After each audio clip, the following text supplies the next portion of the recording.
പക്ഷേ 60 വയസ്സ് കഴിഞ്ഞുള്ള ഒരു വാഹന ഉടമ വണ്ടി ഫിറ്റ്നസ് എടുക്കുന്നതിനും ടാക്സ് അടയ്ക്കുന്നതിനും വേണ്ടി RTO ഓഫീസിൽ ചെല്ലുമ്പോൾ 60 വയസ്സ് കഴിഞ്ഞ് ഓരോ വർഷം കഴിയുമ്പോൾ തോറും ഓരോ ഫിറ്റ്നസിനും നമ്മൾ 60 വയസ്സ് കഴിഞ്ഞു എന്ന് പറഞ്ഞുകൊണ്ട് ക്ഷേമനിധി ഓഫീസിൽ ആദ്യം എന്താ ചെയ്യേണ്ടതെന്ന് വെച്ചാൽ വാർഡ് മെമ്പറിൻ്റെ കത്ത് മേടിക്കണം. വാർഡ് മെമ്പറിൻ്റെ 60 വയസ്സ് കഴിഞ്ഞ കത്ത് മേടിച്ചുകൊണ്ട് പോയിട്ട് ക്ഷേമനിധി ഓഫീസിൽ കൊടുത്തിട്ട് അവിടുന്ന് ഈ 60 വയസ്സ് കഴിഞ്ഞു എന്ന് പറഞ്ഞൊരു സർട്ടിഫിക്കറ്റ് മേടിച്ച് RTO ഓഫീസിൽ കൊടുക്കേണ്ട ഒരു വലിയ അത് കാരണം ഈ 60 വയസ്സ് കഴിഞ്ഞുള്ളവർ വണ്ടി ഓടിക്കുന്നതെന്ന് പറഞ്ഞാൽ അവർ ജീവിക്കാൻ മാർഗ്ഗമില്ലാത്തതുകൊണ്ടാണ് ഈ വന്ന് വാഹനം ഓടിക്കുന്നത്.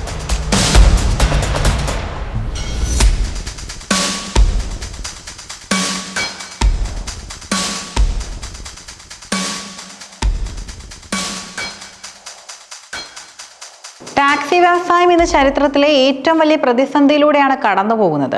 നിത്യോപയോഗ സാധനങ്ങളുടെ വിലക്കയറ്റത്തിനൊപ്പം അടിക്കടി ഉണ്ടാകുന്ന ഇന്ധനവില വർധനവ് ഡ്രൈവർമാരുടെ നിത്യവരുമാനത്തെ ബാധിച്ചിരിക്കുന്നു. വരുമാനത്തിന്റെ പകുതിയിലധികവും ഇന്ധനത്തിനായി മാറ്റിവെക്കേണ്ടി വരുമ്പോൾ ഇൻഷുറൻസ്, വാഹനത്തിന്റെ അറ്റകുറ്റപ്പണികൾ, ലോൺ തിരിച്ചടവ് എന്നിവ കഴിഞ്ഞാൽ ഡ്രൈവർക്ക് വീട്ടിൽ കൊണ്ടുപോകാൻ തുച്ഛമായ തുക മാത്രമാണ് അവശേഷിക്കുന്നത്. ഇതിനിടയിലേക്കാണ് പ്രായമായ ഡ്രൈവർമാരെ മാനസികമായും ശാരീരികമായും തളർത്തുന്ന തരത്തിലുള്ള ചുവപ്പുനാട പ്രശ്നങ്ങൾ കടന്നു വരുന്നത്. കേരള മോട്ടോർ തൊഴിലാളി ക്ഷേമനിധി നിയമപ്രകാരം 60 വയസ്സ് പൂർത്തിയാകുന്നതോടെ തൊഴിലാളികൾ ക്ഷേമനിധി വിഹിതം അടയ്ക്കുന്നതിൽ നിന്നും ഒഴിവാക്കപ്പെടുന്നുണ്ട്. എന്നാൽ ഈ ആനുകൂല്യം പ്രായോഗികമായ തലത്തിൽ അവർക്കൊരു വലിയ ശാപമായി മാറുന്ന കാഴ്ചയാണ് നിലവിലുള്ളത്. ഒരു വാഹന ഉടമയോ ഡ്രൈവറോ തന്റെ വാഹനത്തിന്റെ വാർഷിക ഫിറ്റ്നസ് എടുക്കുന്നതിനും റോഡ് ടാക്സ് അടയ്ക്കുന്നതിനുമായി RTO ഓഫീസിനെ സമീപിക്കുമ്പോൾ അവർ ക്ഷേമനിധി കുടിശ്ശിക വരുത്തിയിട്ടില്ലെന്ന സർട്ടിഫിക്കറ്റ് ഹാജരാക്കേണ്ടതുണ്ട്. 60 വയസ്സ് കഴിഞ്ഞവർക്ക് ക്ഷേമനിധി അടയ്ക്കേണ്ടതില്ലെങ്കിലും തനിക്ക് 60 വയസ്സ് കഴിഞ്ഞുവെന്ന് ബോധ്യപ്പെടുത്താൻ ഓരോ വർഷവും അവർ കഠിനമായ ഓട്ടപ്പാച്ചിലുകൾ നടത്തേണ്ടി വരുന്നു. ഡ്രൈവർ ആദ്യം തന്റെ തദ്ദേശ സ്ഥാപനത്തിലെ വാർഡ് മെമ്പറെ കണ്ട് തനിക്ക് 60 വയസ്സ് കഴിഞ്ഞുവെന്ന് സാക്ഷ്യപ്പെടുത്തുന്ന കത്ത് വാങ്ങണം. ഈ കത്തുമായി ജില്ലയിലെ മോട്ടോർ തൊഴിലാളി ക്ഷേമനിധി ഓഫീസിൽ എത്തണം. അവിടെ അപേക്ഷ നൽകി അവർ രേഖകൾ പരിശോധിച്ച് 60 വയസ്സ് കഴിഞ്ഞതിനാൽ ക്ഷേമനിധി അടയ്ക്കേണ്ടതില്ല എന്ന സർട്ടിഫിക്കറ്റ് നൽകുന്നതുവരെ കാത്തിരിക്കണം. ക്ഷേമനിധി ഓഫീസിൽ നിന്നും ലഭിക്കുന്ന ഈ സർട്ടിഫിക്കറ്റുമായി വേണം RTO ഓഫീസിൽ എത്തി ടാക്സും ഫിറ്റ്നസും ക്ലിയർ ചെയ്യാൻ. ഈ പ്രക്രിയ ഓരോ വർഷവും ആവർത്തിക്കണം. ഒരു വ്യക്തിക്ക് 60 വയസ്സ് കഴിഞ്ഞാൽ അടുത്ത വർഷം അദ്ദേഹത്തിന് പ്രായം കുറയുകയല്ല, കൂടുകയാണ് ചെയ്യുന്നതെന്ന ലളിതമായ യുക്തി പോലും അധികാരികൾ കാണാതെ പോകുന്നു. 60 വയസ്സ് കഴിഞ്ഞിട്ടും ഒരാൾ ടാക്സി ഓടിക്കാൻ ഇറങ്ങുന്നുണ്ടെങ്കിൽ അത് ആഡംബരത്തിനല്ല, മറിച്ച് ജീവിക്കാൻ മറ്റ് മാർഗങ്ങളൊന്നും ഇല്ലാത്തത് കൊണ്ടാണ്. മക്കളുടെ സംരക്ഷണമില്ലായ്മ, അസുഖങ്ങൾക്കുള്ള മരുന്നിനുള്ള പണം കണ്ടെത്തൽ, കുടുംബത്തിന്റെ ദൈനംദിന ചെലവുകൾ എന്നിങ്ങനെയാണ് ഈ പ്രായത്തിലും അവരെ സ്റ്റിയറിംഗിന് മുന്നിൽ ഇരുത്തുന്നത്.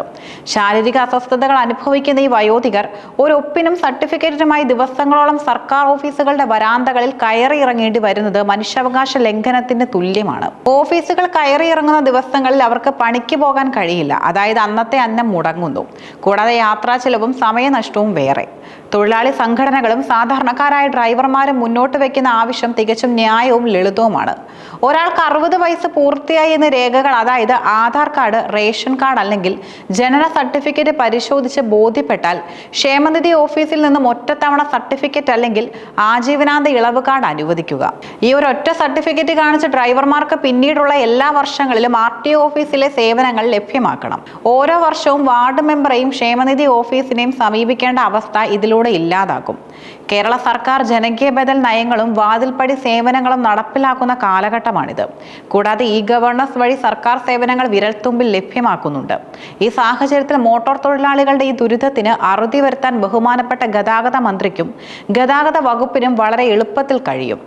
മോട്ടോർ വാഹന വകുപ്പിന്റെ സാരഥി അല്ലെങ്കിൽ വാഹൻ സോഫ്റ്റ്വെയറും മോട്ടോർ തൊഴിലാളി ക്ഷേമനിധി ബോർഡിന്റെ ഡാറ്റാബേസും തമ്മിൽ ഓൺലൈനായി ബന്ധിപ്പിക്കുക. ഡ്രൈവർക്ക് 60 വയസ്സ് തികയുമ്പോൾ ക്ഷേമനിധി ബോർഡ് സിസ്റ്റത്തിൽ അത് അപ്ഡേറ്റ് ചെയ്യപ്പെടുകയും RTO ഓഫീസിലെ കമ്പ്യൂട്ടറിൽ അത് തനിയെ തെളിയുകയും വേണം. ഓൺലൈൻ സംവിധാനം പൂർണ്ണമല്ലെങ്കിൽ 60 വയസ്സ് തികയുമ്പോൾ ക്ഷേമനിധി ബോർഡ് നേരിട്ട് ഒരു ലൈഫ് ടൈം എക്സ്പെൻഷൻ സർട്ടിഫിക്കറ്റ് നൽകുക.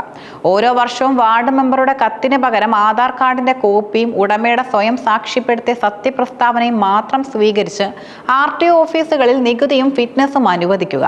രാജ്യത്തിന്റെ സമ്പദ് വ്യവസ്ഥയെ ചലിപ്പിക്കുന്നതിൽ വലിയ പങ്ക് വഹിക്കുന്നവരാണ് മോട്ടോർ തൊഴിലാളികൾ. കോവിഡും ഇന്ധന വിലക്കയറ്റവും ഓൺലൈൻ ടാക്സികളുടെ കടന്നുവരവുമെല്ലാം കാരണം തകർന്നടിഞ്ഞ ഈ മേഖലയ്ക്ക് താങ്ങാവേണ്ടത് സർക്കാരിന്റെ ഉത്തരവാദിത്തമാണ്. പ്രായം ചെന്ന ഡ്രൈവർമാരെ ചുവപ്പ് നാടകളിൽ കുടുക്കി ശ്വാസം മുട്ടിക്കുന്ന നിലവിലെ രീതി അടിയന്തരമായി മാറ്റേണ്ടതുണ്ട്. ബഹുമാനപ്പെട്ട ഗതാഗത മന്ത്രി ഈ വിഷയത്തിൽ നേരിട്ട് ഇടപെട്ട് മോട്ടോർ തൊഴിലാളി ക്ഷേമനിധി ബോർഡുമായി ആലോചിച്ച് ഒറ്റത്തവണ സർട്ടിഫിക്കറ്റ് സംവിധാനമോ അല്ലെങ്കിൽ പൂർണ്ണമായി ഡിജിറ്റൽ ക്ലിയറൻസോ നടപ്പിലാക്കുമെന്നാണ് ഡ്രൈവർമാരും പൊതുസമൂഹവും പ്രതീക്ഷിക്കുന്നത്. ഇത് ആയിരക്കണക്കിന് പ്രായമായ ഡ്രൈവർമാർക്ക് നൽകുന്ന ആശ്വാസം ചെറുതായിരിക്കില്ല. ചേട്ടാ, നിങ്ങൾ ഈ ടാക്സി വ്യവസായത്തിൽ ഇപ്പോൾ നേരിട്ടുകൊണ്ടിരിക്കുന്ന ഏറ്റവും വലിയൊരു പ്രശ്നം എന്താണ്? ഒന്ന്, ഇന്ധനവില വർധനവ്.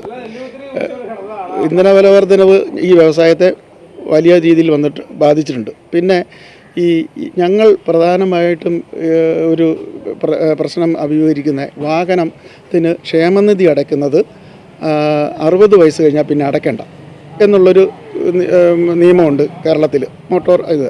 പക്ഷേ 60 വയസ്സ് കഴിഞ്ഞുള്ള ഒരു വാഹന ഉടമ വണ്ടി ഫിറ്റ്നസ് എടുക്കുന്നതിനും ടാക്സ് അടയ്ക്കുന്നതിനും വേണ്ടി RTO ഓഫീസിൽ ചെല്ലുമ്പോൾ 60 വയസ്സ് കഴിഞ്ഞ് ഓരോ വർഷം കഴിയുമ്പോൾ തോറും ഓരോ ഫിറ്റ്നസിനും നമ്മൾ 60 വയസ്സ് കഴിഞ്ഞു എന്ന് പറഞ്ഞുകൊണ്ട് ക്ഷേമനിധി ഓഫീസിൽ ആദ്യം എന്താ ചെയ്യേണ്ടതെന്ന് വെച്ചാൽ വാർഡ് മെമ്പറിൻ്റെ കത്ത് മേടിക്കണം. വാർഡ് മെമ്പറിൻ്റെ 60 വയസ്സ് കഴിഞ്ഞ കത്ത് മേടിച്ചുകൊണ്ട് പോയിട്ട് ക്ഷേമനിധി ഓഫീസിൽ കൊടുത്തിട്ട് അവിടുന്ന് ഈ 60 വയസ്സ് കഴിഞ്ഞു എന്ന് പറഞ്ഞൊരു സർട്ടിഫിക്കറ്റ് മേടിച്ച് RTO ഓഫീസിൽ കൊടുക്കേണ്ട ഒരു വലിയ അത്. കാരണം ഈ 60 വയസ്സ് കഴിഞ്ഞുള്ളവർ വണ്ടി ഓടിക്കുന്നതെന്ന് പറഞ്ഞാൽ അവർ ജീവിക്കാൻ മാർഗ്ഗമില്ലാത്തതുകൊണ്ടാണ് ഈ വന്ന് വാഹനം ഓടിക്കുന്നത്.